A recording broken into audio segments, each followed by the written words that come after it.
What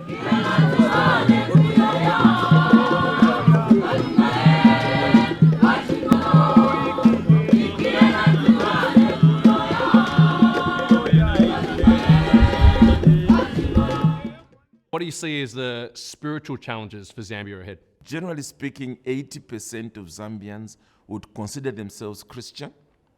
Out of that, 40%, rather 50% of that 80% would be Roman Catholic, and then the other would be all the other Protestant branches of the Christian faith. But by and large, the greatest challenge that you find there is that although there is the profession of faith, there is hardly any depth.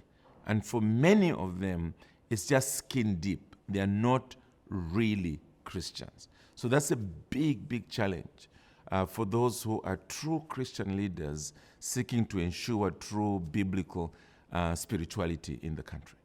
Pastor Conrad, I'm really interested to know what are the major social and physical needs, challenges ahead for Zambia over the next 10 to 20 years. The young professionals who have, to a large extent, lost something of the values, the traditional values that would have been part of their lives of their parents backwards. That's happening in the cities. They are connected more to the Western world through TV, internet, computers, and so on.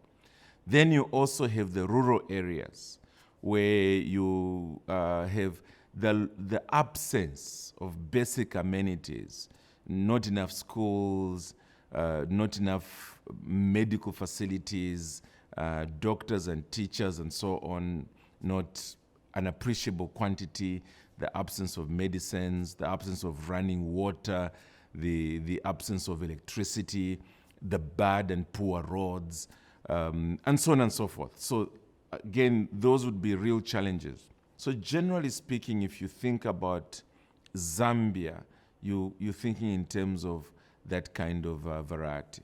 Pastor Conrad, we've really enjoyed having you out at Kirkplace ministering here in Sydney, and we'd love to know, what did you notice as the differences in the way you minister in Zambia to the way you minister in Sydney? In terms of my own ministry, the only major change I have to make, and often I don't make it enough, is in terms of my illustrations. Of course, if I was to do it in the villages, in the rural parts of the country, that would be different, because the normal form of communication is not so much well-reasoned argument going from point to point. It's more narrative. It's more of story form.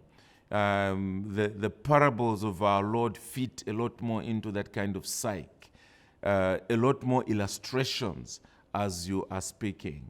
So even when I'm back home and I transition from my normal setting into the rural areas where every so often I go, I deliberately have to make that change.